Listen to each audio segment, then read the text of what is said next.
سورۃ السجدہ، اب یہ سورہ مبارکہ آئی ہے، یہ 3 رکوعوں پر مشتمل ہے اور اس میں بڑا ردم بہت تیز ہے، اور یہ ذہن میں رکھیے گا کہ یہ حضور کی بہت محبوب صورتوں میں سے ایک صورت ہے، اس لیے کہ آپ کا یہ رواج، آپ کا یہ معمول تھا کہ آپ جمعے کے روز صبح فجر کی پہلی رکعت میں سورہ سجدہ کی تلاوت کروایا کرتے تھے۔ تو جن صورتوں کے ساتھ حضور کو خاص طور پر کوئی تعلق خاطر تھا اضافی طور پر، تو اس کا ہمیں اسی سے اندازہ ہوتا ہے کہ نمازوں میں آپ جو زیادہ پڑھتے تھے، تو فجر کی نماز جمعے کے دن اس میں بالعموم آپ کا یہ معمول تھا کہ یہ سورہ سجدہ جو ہے پوری 3 رکوع پوری جو ہے وہ پہلی رکعت میں پڑھتے تھے، اور دوسری رکعت کے اندر سورۃ الدہر، یا پھر یہ کہ کبھی کبھی ایسا ہوتا تھا کہ پہلی صورت میں سورہ جمعہ اور دوسری میں سورہ منافقون، وہ 2 رکوعوں کی صورتیں ہیں، لیکن یہ جو ہے یہ صورت خاصی طویل ہے۔ الف لام میم تنزیل الکتاب لا ریب فیہ من رب العالمین، اس کتاب کا اتارا جانا ہے کہ جس میں کوئی شک نہیں، کوئی فریب نہیں، رب العالمین کی طرف سے ہے۔ ام یقولون افتراہ، کیا یہ کہتے ہیں کہ یہ محمد نے خود گھڑ لی ہے صلی اللہ علیہ وسلم، خود لکھ لی ہے؟ بل هو الحق من ربک، نہیں، یہ الحق ہے تیرے رب کی طرف سے۔ لتنذر قوما ما اتاهم من نذیر، تاکہ خبردار کر دیں آپ اے نبی اس قوم کو کہ جس کے پاس کوئی نبی پہلے نہیں آیا، کوئی خبردار کرنے والا نہیں آیا۔ حضرت اسماعیل سے لے کر اور حضرت محمد تک بڑے طویل عرصے تک کوئی نبی اس نسل میں نہیں آیا، اس قوم میں نہیں آیا۔ لعلہم یہتدون، آپ خبردار کریں انہیں شاید تاکہ وہ ہدایت پائیں، شاید کہ وہ ہدایت پائیں، تاکہ وہ ہدایت پائیں۔ اللہ الذی خلق السماوات والارض وما بینہما فی 6 ایام، اللہ وہ ہے کہ جس نے پیدا کیا آسمانوں کو اور زمین کو اور جو کچھ ان دونوں کے مابین ہے 6 دنوں میں۔ ثم استوى علی العرش، پھر وہ متمکن ہو گیا تخت حکومت پر، تخت پر۔ ما لکم من دونہ من ولی، نہیں ہے تمہارے لیے اس کے مقابلے میں من ولی ولا شفیع، یہاں دون کا لفظ جو ہے مقابلے میں، اس کے خلاف، یعنی جب کہ وہ پکڑے تمہیں سزا دینا چاہے تو اس کے اس فیصلے کے کوئی آڑے نہیں آ سکتا، نہ کوئی ولی اور نہ کوئی شفیع۔ افلا تتذکرون، تو کیا تم تذکر نہیں کرتے، سمجھتے نہیں ہو، عقل سے کام نہیں لیتے؟ یدبر الامر من السماء الى الارض، وہ تدبیر کرتا ہے امر کی آسمان سے زمین کی طرف۔ ظاہر بات ہے کہ اللہ تعالیٰ کے جو فیصلے ہوتے ہیں، اور اس میں ایک تو ہے 1000 سال کا ایک نقشہ ہے جو اللہ بناتا ہے، پلاننگ ہے، جو اللہ کا ایک دن ہے، لیکن یہ کہ ہمارے حساب سے جو 1 سال ہے اس کے لیے بھی جو لیلۃ القدر آتی ہے، وہ در حقیقت وہ اس سال کا بجٹ سیشن ہے کہ اس 1000 سال میں سے اس سال کے اندر کیا کیا ہونا ہے۔ تو اس طریقے سے اللہ تعالیٰ کا جو عالمی حکومت کا نظام ہے اس میں اس طریقے کی پلاننگ ہے۔ یدبر الامر من السماء الى الارض، وہ تدبیر کرتا ہے اپنے امر کی آسمان سے زمین کی طرف، فرشتے اترتے ہیں احکام کو لے کر کہ اب یہ کام یہاں پر ہونے ہیں، یہ امپلیمنٹیشن ہونی ہے۔ ثم یعرج الیہ، پھر وہ چڑھتا ہے اس کی جانب، جب یہ کام ہو گئے تو رپورٹیں جو ہیں وہ اللہ تعالیٰ کی جناب میں پھر پیش ہونے کے لیے جا رہی ہیں۔ فی یوم، اور یہ سارا معاملہ ہے ایک دن میں، مقدارہ 1000 سنۃ مما تعدون، جس کی مقدار ہے تمہارے حساب سے جو تم گنتی کرتے ہو تو 1000 برس۔ اب یہ سورہ حج میں بھی یہ آیت آ چکی ہے، ان یوما عند ربک کالف سنۃ مما تعدون، تیرے رب کا ایک دن جو ہے وہ تمہارے حساب کے 1000 سال کے برابر ہے۔ اور یہاں پر بھی یہ آ گیا کہ یہ تدبیر امر کے سلسلے میں اس کائنات میں جو بھی اللہ تعالیٰ کا فیصلہ ہوتا ہے تو وہ ہر 1000 سال کے لیے اس کا ایک نقشہ بن جاتا ہے۔ ذالک عالم الغیب والشہادۃ، وہ ہے، وہ ہستی ہے جاننے والی ہر چھپی چیز کی اور ہر سامنے کی چیز کی، العزیز جو زبردست ہے، الرحیم رحم فرمانے والی ہے۔ الذی احسن کل شیء، جس نے کہ جو شے بنائی، کل شیء خلقہ، جو شے بھی اس نے بنائی بہت خوبصورت بنائی، بہت عمدہ بنائی، اس کی خلقت میں کوئی نقص تم نہیں دکھا سکتے، کہیں کوئی کوتاہی نہیں دکھا سکتے۔ وبدأ خلق الانسان من طین، اور انسان کی تخلیق کا آغاز کیا گارے سے۔ یہ تخلیق کا آغاز تو گارے سے ہوا، یا تو یہ کہ وہ آدم کی تخلیق جو ہے وہ جو جن مراحل سے ہو کر گزری ہے تو ہم کئی دفعہ دیکھ چکے ہیں، یا جیسے کہ میں نے سورہ مومنون کے شروع میں عرض کیا کہ خود ہر انسان کی بھی جو تخلیق ہو رہی ہے اس کا بھی اصل تو جو ہے کہ باپ کے جسم میں جو نطفہ بن رہا ہے تو وہ بھی تو ظاہر بات ہے کہ زمینی جو غذا ہیں اور وہ مٹی ہی کی کشید جو ہے وہی چیزیں ہیں کہ جس کے ذریعے سے وہ اس کا نطفہ بنتا ہے۔ لیکن اس کے بعد ثم جعل نسلہ من سلالۃ من ماء مہین، پھر یہ جو نسل چلی ہے آدم کی علیہ الصلوۃ والسلام، اب یہ چلی ہے اس بے قدر پانی کی کہ نچڑا ہوا پانی جو ہے، سلالۃ من ماء مہین، اس سے اب یہ نسل آگے چل رہی ہے۔ پہلا مرحلہ آدم کا، مٹی سے آدم تک، اب آدم سے آگے جو تناسل کا معاملہ چل رہا ہے، نوع انسانی کا ریپروڈکشن جس نظام سے ہو رہی ہے اس کا یہ نسل جو ہے اس میں یہ ذریعہ بن رہا ہے۔ ثم سواہ ونفخ فیہ من روحہ، اب یہاں سما جو آ رہا ہے گویا کہ نسل انسانی میں سے جو بھی کوئی ایک بچہ جو ہے اس کو اللہ تعالیٰ اس کی نوک پلک سنوار دیتا ہے، وَنَفَخَ فِيهِ مِن رُوحِهِ، اور اس میں پھر پھونکتا ہے اپنی روح میں سے۔ یہ میں عرض کر چکا ہوں کہ یہ حدیث نبوی سے جو بڑی پختہ حدیث ہے حضرت عبداللہ ابن مسعود رضی اللہ تعالیٰ عنہ سے، اس میں یہ ہے کہ 40 دن نطفے کی شکل ہے، 40 دن مضغہ ہے، بلکہ درمیان میں علقہ ہے، اور پھر 120 دن کے بعد اللہ تعالیٰ فرشتے کو بھیجتا ہے جو اس میں روح پھونکتا ہے۔ وَنَفَخَ فِيهِ مِن رُوحِهِ وَجَعَلَ لَكُمُ السَّمْعَ وَالْأَبْصَارَ وَالْأَفْئِدَةَ، اور اس نے تمہارے لیے بنا دیے ہیں کان بھی اور آنکھیں بھی، اور تمہیں عقل بھی دی ہے، یا دل بھی، جو بھی چاہے کہہ لیں، اس لیے کہ دل کی بھی ایک عقل ہے اور ایک عقل حیوانی ہے۔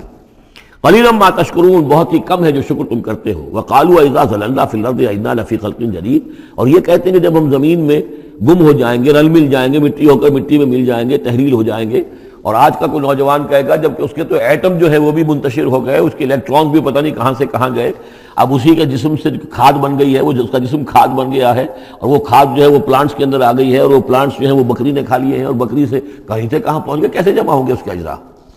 وَقَالُوا إِذَا ضَلَلْنَا فِي الْأَرْضِ، جب ہم زمین کے اندر گم ہو جائیں گے، کھوئے جائیں گے، أَإِنَّا لَفِي خَلْقٍ جَدِيدٍ، کیا پھر ہمیں ایک نئی تخلیق جو ہے عطا ہو جائے گی۔ بل ہم بلقاء ربہم کافرون، حقیقت میں یہ اپنے رب کی ملاقات کا انکار کر رہے ہیں، کیونکہ انہیں معلوم ہے کہ ان کے کرتوت کیا ہیں۔ ظاہر بات ہے جس کے دل کے اندر اللہ کے لیے خلوص اور محبت ہے، اور دل را بدل رہیس، تو اسے یہ بھی یقین ہوگا میرا پروردگار بھی مجھ پر شفقت فرمائے گا، رحم فرمائے گا۔ آپ اگر مخلص ہیں اللہ کے ساتھ تو اللہ تعالیٰ کی طرف سے بھی رحمت کی امید ہوگی، تو پھر تو انسان ملنا چاہے گا۔ یہ لوگ انکار کرنا چاہتے ہیں اللہ سے ملاقات کا، اعتراض یہ کر رہے ہیں کیسے ہو سکتا ہے، کیسے پیدا ہو سکتے ہیں، حالانکہ بے وقوف یہ دیکھیں کہ اگر تمہیں وہ پہلی مرتبہ پیدا کر سکتا ہے تو دوبارہ پیدا کرنا کیسے مشکل ہوگا۔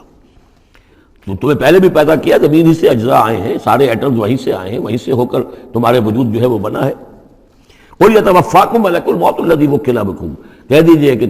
تمہیں قبض کر لے گا وہ فرشتہ جو موت کا فرشتہ ہے، جو تم پر مقرر کر دیا گیا ہے۔ ثُمَّ إِلَىٰ رَبِّكُمْ تُرْجَعُونَ، پھر تم اپنے رب کی طرف لوٹا دیے جاؤ گے۔ وَلَوْ تَرَىٰ إِذِ الْمُجْرِمُونَ نَاكِسُو رُءُوسِهِمْ، اور کاش کہ تم دیکھ سکو وہ منظر جبکہ یہ مجرم کھڑے ہوں گے سر ڈالے ہوئے اپنے پروردگار کے سامنے۔ ربنا ابصرنا وسمعنا، وہ کہیں گے پروردگار اب ہم نے دیکھ لیا، حقیقت ہم پر منکشف ہو گئی، اب ہم نے سن لیا، ہر بات جو ہے ہم نے پا لی۔ فرجعنا، تو ایک دفعہ ہمیں دنیا میں لوٹا دے، نعمل صالحا، اب ہم نیک عمل کریں گے، انا موقنون، اب ہمیں یقین آ گیا، ایمان کیا، ایمان سے بھی آگے کی بات، اب تو پورا یقین ہمیں حاصل ہو گیا۔ ولو شئنا لآتینا کل نفس ہداہا، اگر اسی طرح ہم نے ہدایت دینی ہوتی پردے اٹھا کر تو دنیا ہی میں ہم سب کو جو ہے ہدایت دے دیتے۔ اب فائدہ جو ہے اب ایمان لانے کا کوئی فائدہ نہیں ہے، اب تو جزا کا وقت ہے، یہ اب وہ امتحان کا وقت ختم ہو چکا۔ وَلَوْ شِئْنَا لَآتَيْنَا كُلَّ نَفْسٍ هُدَاهَا وَلَكِنْ حَقَّ الْقَوْلُ مِنِّي، لیکن میری طرف سے تو یہ میرا فیصلہ جو ہے یہ ثابت ہو چکا ہے، پختہ ہے، صادر ہو چکا ہے۔ لَأَمْلَأَنَّ جَهَنَّمَ مِنَ الْجِنَّةِ وَالنَّاسِ أَجْمَعِينَ، کہ میں جہنم بھی تو میں نے بنائی ہے نا، آخر اس کے لیے بھی مجھے ایندھن چاہیے، تو اب تو یہ کہ تم لوگ اس کا ایندھن بنو گے، اب تو میں جنات اور انسان جو دو بھی تھے جو باغی تھے ہمارے، اب ان کو اس جہنم کے اندر جھونک کر رہیں گے۔ فَذُوقُوا بِمَا نَسِيتُمْ لِقَاءَ يَوْمِكُمْ هَٰذَا، اب چکھو ذرا مزہ اس چیز کا جو تم نے آج کے دن کی ملاقات کا انکار کیا یا اسے نظر انداز کیے رکھا۔ انا نسیناکم، ہم نے بھی اب تمہیں نظر انداز کر دیا، اب ہم سے بات نہ کرو، لا تکلمون، اب ہم سے بات نہ کرو۔ وذوقوا عذاب الخلد بما کنتم تعملون، اور جو کچھ تم کرتے رہے اس کی پاداش میں اب ہمیشگی والا عذاب چکھو۔ انما یؤمن بآیاتنا الذین اذا ذکروا بها، میری ایمان رکھنے والے تو ہماری آیات پر وہ لوگ ہیں کہ جب انہیں ہماری آیات کے ذریعے سے تذکیر کی جاتی ہے، نصیحت کی جاتی ہے، انہیں سنائی جاتی ہے، خروا سجدا، وہ سجدے میں گر پڑتے ہیں، وسبحوا بحمد ربہم، اور وہ اپنے پروردگار کے حمد کے ساتھ تسبیح کرتے ہیں، وہم لا یستکبرون، اور وہ گھمنڈ نہیں کرتے، تکبر نہیں کرتے۔ یہ آیت سجدہ ہے۔ تتجافی جنوبہم عن المضاجع، رات کے اوقات میں ان کے پہلو بستروں سے دور رہتے ہیں، علیحدہ رہتے ہیں، رات کو یبیتون لربہم سجدا وقیاما، ایک تو وہ شخص ہے کہ جو ساری رات پڑا سوتا رہتا ہے، اور ایک وہ ہے کہ جو وقفے وقفے سے اٹھتا ہے، اللہ کو یاد کرتا ہے، کبھی کھڑا ہے کبھی سجدہ کر رہا ہے۔ تو ان کے پہلو جو ہیں وہ ان کے بستروں سے علیحدہ رہتے ہیں۔ یدعون ربہم خوفا وطمعا، اپنے رب کو پکارتے رہتے ہیں، دعا کرتے رہتے ہیں اپنے رب سے، خوف کے ساتھ بھی اور طمع کے ساتھ بھی۔ انہیں امید بھی ہوتی ہے، لالچ بھی ہوتا ہے کہ اللہ تعالیٰ رحم فرمائے، مغفرت فرمائے، لیکن ڈر بھی رہتا ہے کہ کہیں ہماری پکڑ نہ ہو جائے۔ وَمِمَّا رَزَقْنَاهُمْ يُنْفِقُونَ، اور جو کچھ ہم نے انہیں دیا ہے اس میں سے پھر وہ خرچ کرتے ہیں ہماری رضا جوئی کے لیے۔ فَلَا تَعْلَمُ نَفْسٌ مَا أُخْفِيَ لَهُم مِّن قُرَّةِ أَعْيُنٍ، تو کسی جان کو نہیں معلوم، کسی انسان کو نہیں معلوم کیا کچھ چھپایا گیا ہے ان کے لیے ان کی آنکھوں کی ٹھنڈک کے واسطے، یعنی جنت میں ہم نے کیا کچھ چھپایا ہوا ان کے لیے کوئی نہیں جانتا، فلا تعلم نفس، کوئی نہیں جانتا۔ اسی مضمون کو اصل میں حضور نے ادا کیا ہے کہ ما لا عین رات ولا اذن سمعت وما خطر علی قلب بشر۔ باقی جو چیزیں بیان کی گئی ہیں ان کے بھی اصل حقیقت تو وہاں کھلے گی، لیکن پھر بھی یہ تو ابتدائی نزول ہے، پہلی مہمان نوازی ان چیزوں سے ہے جن کا کہ قرآن مجید میں ذکر ہے، جن کو کہ ہم سمجھ سکتے ہیں۔ اصل نعمتیں جو جنت کی ہیں وہ تو یہ فلا تعلم نفس، کوئی نہیں جانتا کیا کچھ چھپایا گیا ان کے لیے، اللہ تعالیٰ نے کیا کچھ تیار کر کے رکھا ہوا ہے ان کی آنکھوں کی ٹھنڈک کا سامان۔ جزاء بما كانوا يعملون، وہ بدلہ ہوگا ان کے اعمال کا۔ افمن کان مومنا کمن کان فاسقا، تو بھلا ایک شخص کہ جو مومن ہے کیا وہ ایسا ہو جائے گا جیسے فاسق ہو، یا ان کا انجام برابر ہوگا؟ لا یستوون، نہیں وہ برابر نہیں ہو سکتے۔ اما الذین آمنوا وعملوا الصالحات، یقیناً وہ لوگ جو ایمان لائے اور جنہوں نے نیک عمل کیے، فلہم جنات المأویٰ، ان کے لیے تو وہ باغات ہیں جہاں ان کو ٹھکانہ دیا جائے گا۔ نزلا بما كانوا يعملون، اور یہ ہوگی ان کی ابتدائی مہمان نوازی۔ نزول عربی میں کہتے ہیں مہمان جیسے ہی آئے، نزیل اترا ہے وہ اپنی سواری سے، گھوڑے سے آیا ہے، اونٹ پر آیا ہے، آپ کے دروازے کے سامنے آ کر وہ اترا ہے، اونٹ کو بٹھایا ہے اس سے اترا ہے، یا آج کار سے اتر رہا ہے، تو اب یہ نزیل ہے اس وقت۔ اس نزیل کے لیے نزول فوری طور پر،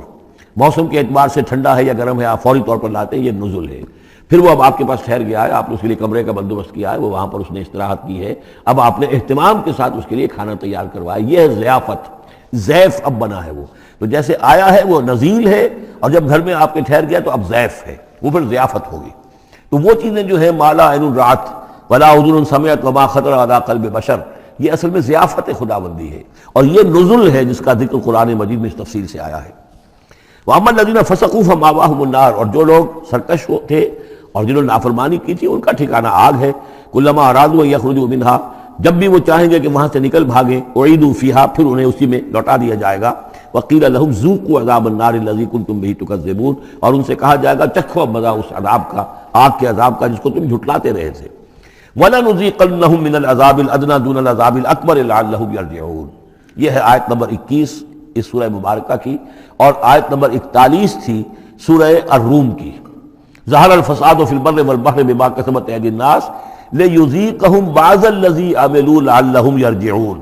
ہم لوگوں کے کرتوتوں کے کچھ اعمال کی سزا دنیا میں دے دیتے ہیں، شاید کہ یہ جاگ جائیں، ہوش میں آ جائیں اور یہ لوٹ آئیں، پلٹ آئیں، توبہ کریں۔ یہاں فرمایا ہم لازماً انہیں چکھائیں گے مزہ چھوٹے عذاب کا، ادنا، عذاب الادنا دون العذاب الاکبر، اس بڑے عذاب سے پہلے پہلے، لعلہم یرجعون، شاید کہ یہ جاگ جائیں، شاید کہ ہوش میں آ جائیں، شاید کہ لوٹ جائیں، شاید کہ توبہ کریں۔ یہ بات جو ہے آ چکی ہے کہ رسول جب بھی بھیجے جاتے تھے تو اللہ تعالیٰ کی طرف سے اس قسم کی تنبیہات کا سلسلہ آتا تھا تاکہ لوگ بیدار رہیں۔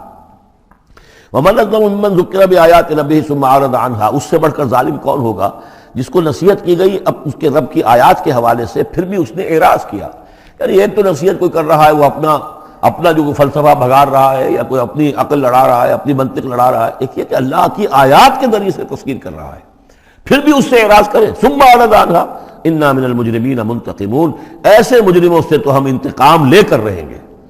وَلَقَدْ آتَيْنَا مُوسَى الْكِتَابَ فَلَا تَكُنْ فِي مِرْيَةٍ مِّن لِقَائِهِ، اور ہم نے موسیٰ کو کتاب دی تھی، اور یہ جملہ متردہ بیچ میں آیا ہے کہ اے نبی آپ بالکل شک میں نہ رہیے اس کی ملنے سے یا اس کی ملاقات کے۔ اس کا ایک ترجمہ یہ کیا گیا ہے کہ شب معراج میں حضرت موسیٰ سے بھی حضور کی ملاقات ہوئی تھی، تو اس کی طرف اشارہ ہے کہ آپ کی جو ملاقات ہوئی تھی وہ موسیٰ ہی سے ہوئی تھی، اس میں کوئی شک نہ کیجیے۔ لیکن زیادہ جو قرین قیاس ہے اور جو سیاق و سباق کے ساتھ مناسبت رکھتا ہے وہ یہ ہے، تو اے نبی آپ بالکل کوئی شک نہ رکھیں اس بات میں کہ جو کتاب موسیٰ کو دی گئی تھی وہ واقعتاً اللہ کی طرف سے تھی، کتاب کا ملنا اللہ کی طرف سے تھا، اور اس قرآن کا ملنا جو آپ کو ملی ہے یہ بھی اللہ کی طرف سے ہے۔ اور حضور سے خطاب کرتے ہوئے بھی در حقیقت یہاں پر روح سخن جو ہے وہ لوگوں سے ہے کہ تم کوئی شک نہ کرو کہ تورات اللہ نے ہی دی تھی حضرت موسیٰ کو، اور قرآن اللہ ہی نے دیا ہے محمد کو صلی اللہ علیہ وسلم۔ وَجَعَلْنَاهُ هُدًى لِبَنِي إِسرائِيلَ، اور اس کو ہم نے ٹھہرایا تھا، بنا دیا تھا ہدایت، رہنمائی بنی اسرائیل کے لیے۔ وَجَعَلْنَا مِنْهُمْ أَئِمَّةً يَهْدُونَ بِأَمْرِنَا لَمَّا صَبَرُوا، اور ان میں سے پھر ہم نے ایسے امام اٹھائے، پیشوا اٹھائے، رہنما اٹھائے کہ جو لوگوں کو ہمارے حکم سے وہ ہدایت کرتے تھے، رہنمائی کرتے تھے، تورات کی تعلیم کرتے تھے، تورات کو سمجھاتے تھے، نیکی کا حکم دیتے تھے، امر بالمعروف نہی منکر کرتے تھے، لما صبروا، لیکن یہ کام وہ کر سکتے تھے جب خود صبر کی روش اختیار کر لیں۔ اگر آدمی اپنی تمام توانائیاں اور قوتیں زیادہ سے زیادہ عیش، زیادہ سے زیادہ دولت جمع کرنے پر کرے گا تو وقت کہاں سے لائے گا ان کاموں کے لیے؟ اور اس کام کے لیے تو ظاہر بات ہے آپ کو بدی پر کسی کو روکنا ہے، ٹوکنا ہے، نہیں منکر کرنا ہے تو کوئی صبر بھی کرنا پڑے گا، کوئی مصیبت بھی آئے گی، کوئی تکلیف بھی آئے گی، کوئی آپ کو ستائے گا بھی، گالیاں دے گا، اور اگر حکومت کے خلاف آپ نے کوئی بات کہی ہے تو حکومت آپ کو سزا دے گی۔ لہذا صبر کے بغیر یہ کام نہیں ہوتے۔ وَجَعَلْنَا مِنْهُمْ أَئِمَّةً يَهْدُونَ بِأَمْرِنَا، اب ہر شخص کے ہم میں سے یہ خواہش پیدا ہونی چاہیے کہ اللہ تعالیٰ ہمیں بھی، اگر بنی اسرائیل میں سے اللہ تعالیٰ نے بہت سے لوگ ایسے اٹھا دیے جن کی یہ تعریف کی جا رہی ہے، جعلنا منہم ائمۃ یہدون بامرنا لما صبروا، اللہ تعالیٰ ہمیں توفیق دے کہ ہم بھی اس امت مسلمہ میں اسی کام کے کرنے والے بن جائیں، تاکہ لوگوں کو خیر کی طرف بلائیں، حق کی طرف دعوت دیں، لیکن اس کے لیے اپنے لیے صبر اختیار کرنا ضروری ہے۔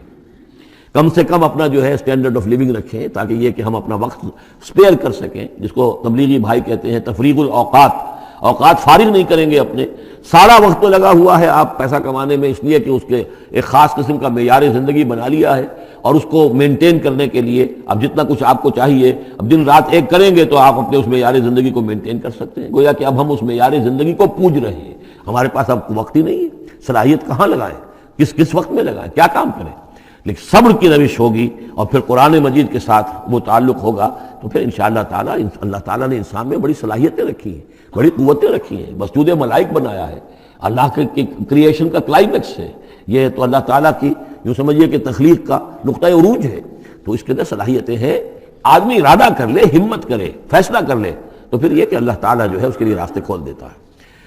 وَجَعَلْنَا مِنْهُمْ أَئِمَّةً يَهْدُونَ بِأَمْرِنَا لَمَّا صَبَرُوا وَكَانُوا بِآيَاتِنَا يُوقِنُونَ، ایک تو یہ کہ صبر کریں اور ہماری آیات کے اوپر پورا یقین ہو۔ إِنَّ رَبَّكَ هُوَ يَفْصِلُ بَيْنَهُمْ يَوْمَ الْقِيَامَةِ فِيمَا كَانُوا فِيهِ يَخْتَلِفُونَ، یقیناً آپ کا رب فیصلہ کرے گا ان کے مابین قیامت کے دن ان تمام چیزوں میں جن میں یہ اختلاف کر رہے تھے۔ أَوَلَمْ يَهْدِ لَهُمْ كَمَا أَهْلَكْنَا مِنْ قَبْلِهِمْ مِنَ الْقُرُونِ يَمْشُونَ فِي مَسَاكِنِهِمْ، کیا ان کے لیے یہ بات کافی نہیں ہوئی، ان کی رہنمائی کے لیے، ان کو سبق دکھانے کے لیے کہ ان سے پہلے ہم نے کتنی ہی بستیوں کو اور کتنی ہی نسلوں کو جو ہے ہلاک کیا ہے، کہ وہ جو پھرتے تھے اپنی انہی مساکن میں، اپنے شہروں میں، اور ایک مفہوم یہ کہ جن میں اب یہ پھر رہے ہیں، یہ جاتے ہیں اور سمود کی بستیوں کے پاس سے گزرتے ہیں۔ خبر آئی ہے کہ کوئی برطانوی سیاست جو ہے وہ محققین، انہوں نے وہ ڈیڈ سی میں اس کے ساحل کے ساتھ ہی اور پانی کے نیچے وہ آثار موجود ہیں اس شہر کے کہ جس کی طرف حضرت لوط علیہ السلام کو بھیجا گیا تھا۔ تو خبر میں یہ ہے کہ قرآن اور تورات کی جو بات ہے اس کی تصدیق ہو گئی ہے، لیکن وہ بستی جو ہے میرا بھی پہلے بھی میرا گمان یہی تھا کہ وہ جو ہے اصل میں سمندر کے اندر آ چکی ہے، اور شاید اسی لیے ڈیڈ سی اس کا نام ہو کہ پورے شہر جو ہیں بڑے ہوئے وہ اس کے اندر دھنس گئے ہیں، اور گویا کہ سب کے سب اسی کے اندر جو ہے ان کی قبر بن گئی ہے، وہ پانی کی قبر کے اندر وہ دفن ہوئے ہیں۔ بہرحال یہ تمام چیزیں جو ہے تم پھرتے ہو، آتے ہو، جاتے ہو، انہی لوگوں کے مساکن کے اندر تم پھر رہے ہو۔ ان فی ذلک لآیات فلا یسمعون، اس میں یقیناً نشانیاں ہیں، تو کیا تم عقل سے کام نہیں لیتے، سنتے نہیں ہو؟ اولم یروا انا نسوق الماء الى الارض الجرز، کیا انہوں نے دیکھا نہیں کہ ہم پانی کو ہانک کر لے جاتے ہیں ایک ایسی زمین کی طرف جو چٹیل پڑی ہے، بے آب و گیا ہے، فنخرج به زرعا تاکل منه انعامهم وانفسهم، پھر ہم اس کے ذریعے سے اس پانی میں کھیتی اگا دیتے ہیں کہ جس میں سے کھاتے ہیں ان کے مویشی بھی اور خود یہ بھی۔ افلا یبصرون، تو کیا یہ دیکھتے نہیں ہیں؟ وَيَقُولُونَ مَتَىٰ هَٰذَا الْفَتْحُ إِن كُنتُمْ صَادِقِينَ، اور وہ یہ کہتے ہیں کب ہوگا یہ فیصلہ، اگر تم سچے ہو تو بتاؤ اے مسلمانوں، یہ قیامت یا عذاب یہ کب آئے گا؟ قُلْ يَوْمَ الْفَتْحِ لَا يَنفَعُ الَّذِينَ كَفَرُوا إِيمَانُهُمْ، کہہ دیجئے وہ جو فیصلے کا دن ہوگا پھر اس دن کافروں کا ایمان لانا ان کے لیے ہرگز مفید نہیں ہوگا۔ ایمان لانا غیب میں اب، جبکہ وہ حقائق جو ہیں وہ غیب کے پردے میں چھپے ہوئے ہیں، تب وہ مفید ہے، لیکن جب فیصلہ ہو جائے گا اور جب تمام حقائق جو ہیں وہ نگاہوں کے سامنے آ جائیں گے، یوم الفتح لا ينفع الذین کفروا ایمانہم ولا هم ينظرون، اور پھر انہیں کوئی مہلت نہیں ملے گی کہ اب وہ کوئی توبہ کر لیں یا کوئی اپنی اصلاح کر لیں۔ فاعرض عنہم، تو اے نبی آپ ان سے اعراض فرمائیے، ان سے درگزر کیجئے، ان کی باتوں پر زیادہ نہ جائیے۔ منتظر انہم منتظرون، آپ بھی انتظار کیجئے اور یہ بھی انتظار کر رہے ہیں۔